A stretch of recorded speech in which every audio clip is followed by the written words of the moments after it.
I met Amanda in my second year of engineering at Colorado State. For 2 years, everything seemed perfect between us. She was beautiful, smart, and ambitious, just like me. We shared the same dreams, the same love for hiking the Rockies, the same terrible taste in comedy movies. I thought I knew her completely. I thought she was my future. But one dinner with her parents changed everything. I never imagined the girl I trusted with my heart would stand by silently, as her family threatened to destroy my life with lies. If you are watching this right now, drop a comment letting me know where you are from. Hit that like button, and subscribe to join me on this journey of betrayal and healing. When I first saw Amanda in our thermodynamics class, I knew she was special. Her intelligence was intimidating, solving complex equations faster than anyone else. But it was her laugh that caught my attention. Whenever someone made a joke, even a terrible one, she would laugh with her whole body uninhibited and genuine. I spent weeks gathering the courage to ask her out for coffee. Our first date lasted 6 hours. We talked about everything from our childhood dreams to our favorite pizza toppings. Amanda grew up in Cherry Hills Village, one of the wealthiest suburbs in Colorado. Her father, Thomas, was a successful investment banker. Her mother, Margaret, came from old money. They provided Amanda with everything she could ever want, but expected perfection in return. I came from a middle-class family in Fort Collins. My father worked as a high school science teacher, my mother as a nurse. They taught me the value of hard work, honesty, and standing up for myself.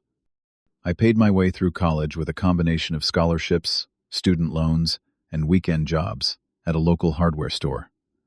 Amanda and I bonded over our shared passion for renewable energy engineering. We studied together, challenged each other, and eventually fell in love. By our third date, I felt like I had known her my entire life. Within 6 months, we were practically inseparable, spending almost every night together in my small off-campus apartment or her more spacious condo paid for by her parents. Looking back, the red flags were there from the beginning, waving frantically in my face, but I was too blinded by love to see them. Whenever her parents called, she would immediately drop whatever we were doing to answer. If they disapproved of a decision she made, no matter how small, she would change course instantly. Once we had planned a weekend camping trip to Rocky Mountain National Park, but when her mother suggested she attend a country club fundraiser instead, our plans evaporated without discussion. I met her parents several times during our relationship.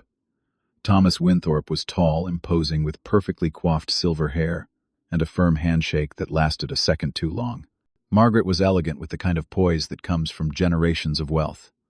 They were polite but distant, asking surface-level questions about my studies and career plans, but never really listening to my answers. Engineering is a respectable field, Thomas would say, swirling his 20-year-old scotch, though I always hoped Amanda would find someone with an established family business. The implication was clear each time we interacted. My potential earning power was being calculated and found wanting. Despite these tensions, I believed Amanda and I could build a future together. After 2 years of dating, I started saving for a ring. Nothing extravagant, but a symbol of my commitment to her. I imagined proposing at the summit of Mount Elbert, where we had shared our first "I love you" during a difficult hike the previous summer. So when Amanda mentioned her parents wanted us to come over for a formal dinner to discuss future plans, my heart soared. Maybe they were finally accepting me. Maybe they wanted to give us their blessing. I spent days preparing, buying a new suit I could barely afford, rehearsing answers to potential questions about my 5-year plan, practicing the perfect balance of confidence and respect. The night before the dinner, Amanda was unusually quiet. When I asked if everything was okay, she smiled tightly and said she was just nervous about her parents being on their best behavior. I assumed she was worried they might embarrass her or be too harsh in their judgments of me. I had no idea she was anxious because she knew what was coming. The Winthorpe estate was impressive, a sprawling property with manicured lawns and a circular driveway where a fountain bubbled cheerfully. The house itself was modern and imposing, all glass and angles, showcasing panoramic views of the mountains. A housekeeper answered the door and led us through the marble foyer to the formal dining room. Thomas and Margaret were already seated at opposite ends of a table long enough for 12 people. Amanda and I sat across from each other in the middle like opponents in a chess match I did not know I was playing. The tension in the room was immediate and suffocating. Dudley Thomas said, not bothering with pleasantries, "What are your intentions with our daughter?" The question hung in the air like a guillotine blade. I cleared my throat, feeling sweat prickle at my hairline despite the aggressively air-conditioned room. I love Amanda, I said, firmly meeting his gaze. My intentions are to build a life with her, to support her dreams as she supports mine. Thomas exchanged a look with Margaret, the kind of silent communication perfected over decades of marriage. Margaret dabbed at her lips with a cloth napkin, worth more than my textbooks. "And how exactly do you plan to support her?" she asked, her voice honey sweet, but laced with venom. "From what Amanda tells us, your starting salary and renewable energy might be adequate for a single man, but hardly sufficient for the lifestyle our daughter is accustomed to." I felt Amanda shift uncomfortably beside me, but she remained silent. The housekeeper brought out the first course, a delicate soup I was too nervous to taste. "I may not start at the top," I replied carefully, "but I have ambitious plans. Amanda and I have actually discussed starting our own consulting firm once we have enough experience." Thomas laughed, the sound entirely without humor. "Consulting. Everyone thinks they can be a consultant these days. Do you have any idea how competitive that market is? How much capital you would need to start?" Before I could respond, he continued his interrogation, questioning every aspect of my background, from my parents' professions to my modest savings account. Each answer I gave was met with a subtle grimace or dismissive nod.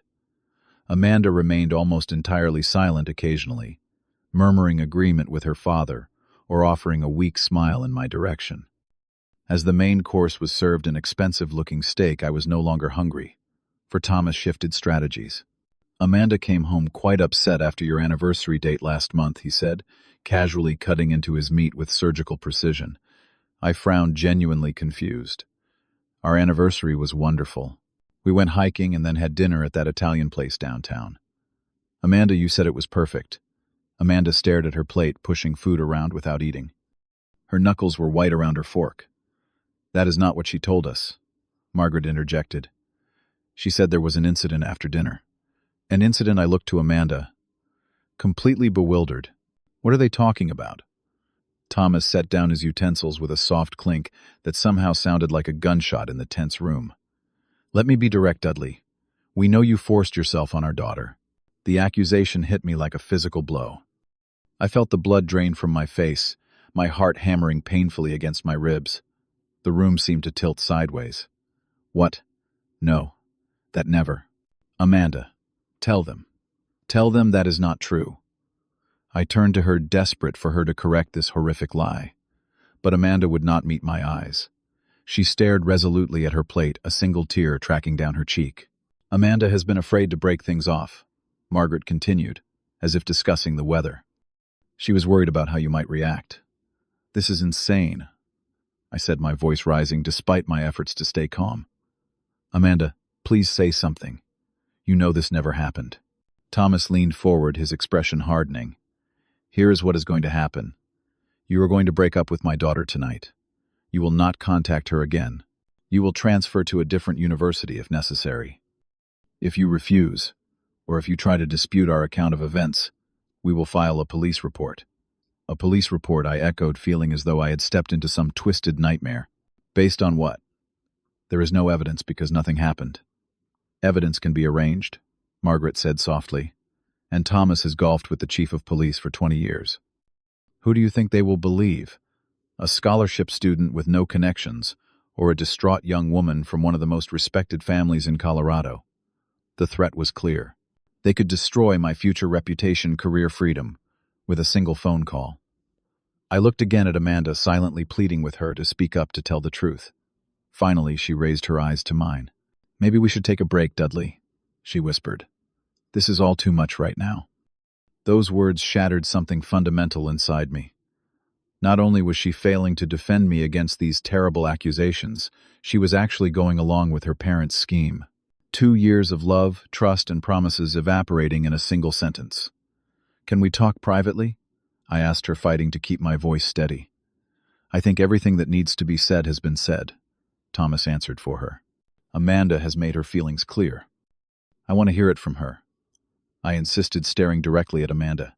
"Do you really want me to leave? Do you really expect me to accept being falsely accused of something so terrible?" Amanda glanced at her father, then back to her plate. I just need some space, Dudley. Please do not make this harder than it has to be. I stood up so quickly my chair nearly toppled backward. I have never would never hurt you. I cannot believe you would let them do this. I walked out without waiting for a response, my legs somehow carrying me through the grand house and out to my car. Amanda followed several minutes later. We drove back to campus in complete silence, the only sound the occasional ping of her phone as she texted her parents the entire ride. I dropped her off at her condo without a word. As she got out, she paused, her hand on the door. I am sorry, she said so quietly. I almost did not hear her. You do not understand what they are like. I did not answer. There was nothing left to say. The moment I got back to my apartment, I collapsed. My entire body shook with the force of my emotions. Shock, betrayal, fear, rage, all colliding into a storm I could barely contain. I called my best friend Jake 3 times before he picked up. Dude, what is going on? It is nearly midnight. They threatened me. I managed to say, my voice breaking. Amanda parents accused me of assaulting her. They said they would go to the police if I did not break up with her. And she just sat there, Jake. She did not defend me at all. Jake was silent for a long moment. Holy shit. Are you serious right now? Why would I make this up? I shouted, then immediately apologized. Sorry, I am just freaking out. What if they actually file a report? My life would be over. No one would believe me over them. Jake was in his 2nd year of law school, the most level-headed person I knew. First, take a breath. Have you heard from Amanda since I checked my phone? There was a text from her. I need some space to figure things out. Please do not contact me for a while. No acknowledgement of the false accusations. No apology for her silence. Nothing. She asked for space, I said bitterly, as if I am the one who did something wrong. This is serious, Dudley, Jake said. Even if they never file a report, rumors about this kind of thing can follow you forever. You need to protect yourself.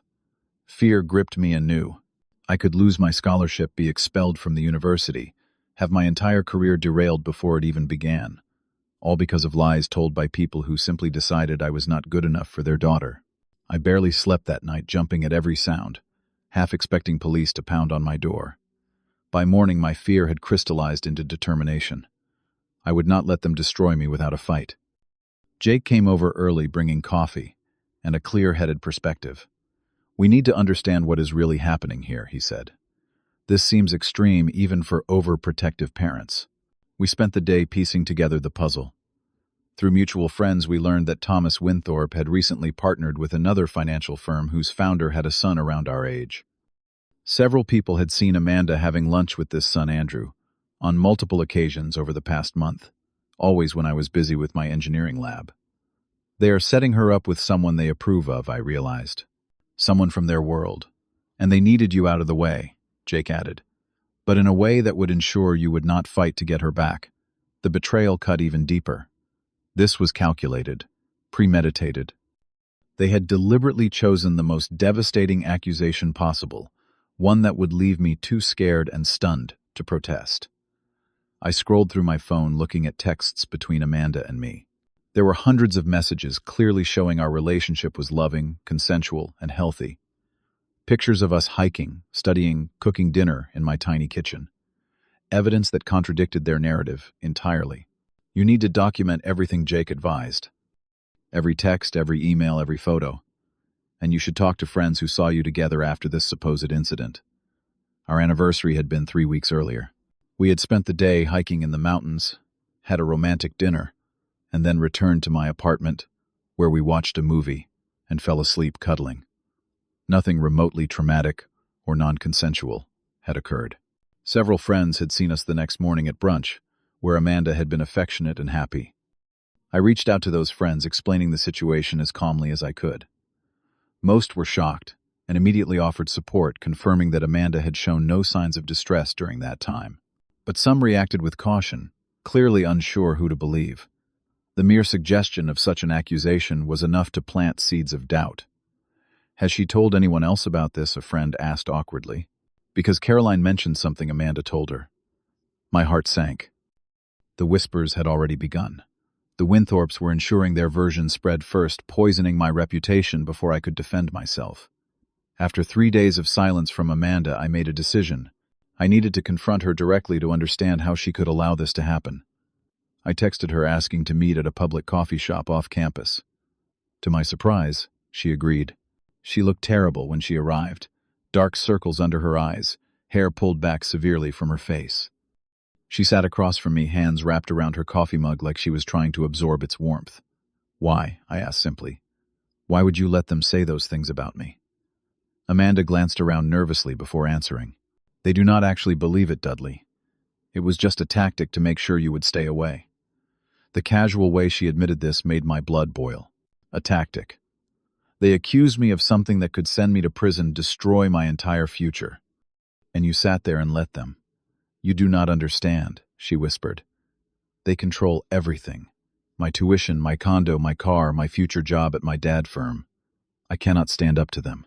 So you would sacrifice me instead. Let them spread rumors that I assaulted you." Her eyes filled with tears. "I never told anyone that. If people are saying that it did not come from me, but you did not deny it either," I countered. "You had the power to stop this with one word, and you chose not to." "They introduced me to Andrew Phillips last month," she admitted. "His father and my dad are merging their companies. They have been planning this for years, apparently. When they realized how serious we were getting, they decided to destroy me." I finished for her. She reached for my hand, but I pulled away. "I do love you, Dudley. I just cannot fight them. Not yet. Maybe in a few years when I have my own money."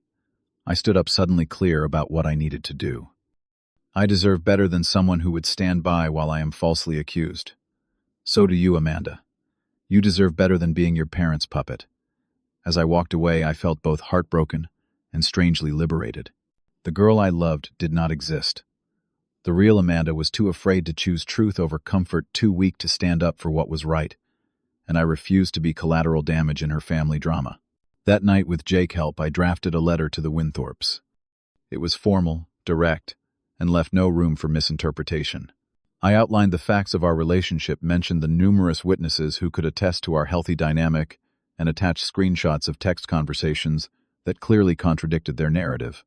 I stated unequivocally that while I would respect Amanda's decision to end our relationship, I would not accept false accusations against my character. "Should you proceed with spreading these allegations or attempting to file false reports," I wrote, "I will be forced to pursue all legal avenues available to me, including but not limited to filing for defamation and intentional infliction of emotional distress." Jake had helped with the legal language, though we both knew it was somewhat of a bluff. Taking on the Winthorpes in court would be nearly impossible with their resources. But sometimes the threat of public exposure is enough to deter those who prefer to operate in shadows. I sent the letter by certified mail, requiring a signature for delivery. 2 days later, I received an unexpected phone call from a number I did not recognize. "Dudley, this is James Winthorpe, Amanda's brother." I had never met James. He was 10 years older than Amanda and worked at their father company in New York. Amanda rarely mentioned him. "I got your address from Amanda's phone," he explained. "I wanted to apologize for what my parents did. This is not the first time they have pulled something like this." According to James, their parents had sabotaged several of Amanda's previous relationships, though never with accusations this serious. They had always been controlling, seeing their children as extensions of themselves rather than individuals with their own desires. "I should have warned you," he said. "But I thought since you had lasted 2 years, maybe they had finally accepted one of her choices." His call provided both validation and a strange sort of closure. At least someone from Amanda's family recognized the injustice of what had happened. A week later, Amanda texted me, "My parents received your letter. They will not be saying anything more about you. I am sorry for everything. I should have been stronger. It was too little too late. The damage to our relationship was irreparable. Trust once shattered cannot simply be glued back together." I responded with a simple, "Thank you for letting me know," and left it at that. The following months were still difficult. Although the Winthorpes appeared to have backed off their threats, the emotional trauma lingered. I found myself second-guessing every interaction, wondering who might have heard rumors, who might be judging me based on lies. Certain friends had already picked sides, avoiding me in classes or at campus events. I started seeing a counselor through the University Health Services, someone who specialized in helping students through personal crises. Dr. Rivera helped me understand that what I had experienced was a form of trauma, that my feelings of betrayal and anxiety were normal responses to abnormal circumstances. You experience gaslighting at its most extreme, she explained during one session. They attempted to rewrite reality and expected you to accept their version of events over your own lived experience. Slowly, I began to heal. I focused on my studies with renewed intensity, finding solace in the clear, logical world of engineering, where problems had definitive solutions. I leaned on true friends who had stood by me without question. I even joined a support group for people who had faced false accusations or public smearing of their character. In that group, I met others whose lives had been upended by lies, people who had lost jobs, relationships, and reputations based on falsehoods spread by those with personal vendettas. Their resilience inspired me, showing me that it was possible to rebuild after such a profound betrayal. 6 months after that fateful dinner, I saw Amanda at a campus coffee shop. She was with Andrew Phillips, the man her parents had selected for her. They were sitting close, his arm draped possessively over her shoulder, but her smile seemed forced, her laughter too loud. Our eyes met briefly across the room, and I felt nothing but pity. She had chosen the golden cage, the path of least resistance. I wondered if she ever thought about the cost of that choice, not just to me, but to her own integrity and freedom. By the following semester, I had begun interviewing for internships with renewable energy companies out of state. I needed a fresh start somewhere without the shadow of whispered rumors. I was accepted into a prestigious program in California working on solar panel efficiency innovations. A year after the accusations, I ran into one of Amanda's friends at an engineering conference. She told me Amanda had gotten engaged to Andrew, fulfilling her parents' grand plan. But she also mentioned that Amanda seemed different, quieter, less joyful, more subdued. The vibrant, laughing girl from our thermodynamics class had faded into a perfect society wife in training. Looking back now, I recognize that what happened was never really about me. I was simply an obstacle in Thomas and Margaret Winthorpe's carefully orchestrated life plan for their daughter. Their willingness to destroy an innocent person showed the depths of their moral bankruptcy. Amanda's failure to stand up to them revealed her own weakness of character. The experience taught me invaluable lessons about recognizing red flags in relationships. Someone who will not defend you against injustice does not truly love you. Someone who chooses comfort over integrity will eventually betray you. True character is revealed not during easy times, but in moments of difficult choices. I also learned about my own resilience. Despite facing one of the most devastating betrayals imaginable, I refused to be defined by someone else's lies. I fought back not with vengeance, but with truth. I rebuilt my life on my own terms. Today, I lead a team developing cutting-edge solar technology. I have found new relationships based on mutual respect and courage. The pain of that betrayal has faded, though the lessons remain. I chose to forgive, not for their sake, but for my own freedom, from the weight of anger and resentment. In the end, I realized that while we cannot control how others treat us, we always have control over how we respond. I chose to respond with dignity, with truth, and with the determination to build a life defined by honesty rather than fear. That choice has made all the difference. Have you ever experienced betrayal from someone you trusted completely? How did you find the strength to move forward? Share your story in the comments below. If this resonated with you, please like this video and subscribe to my channel for more stories about overcoming life challenges. Thank you for listening. And remember that your worth is never determined by how others treat you, but by how you choose to treat yourself and others. Stay strong, stay honest, and never let anyone else's lies become your truth.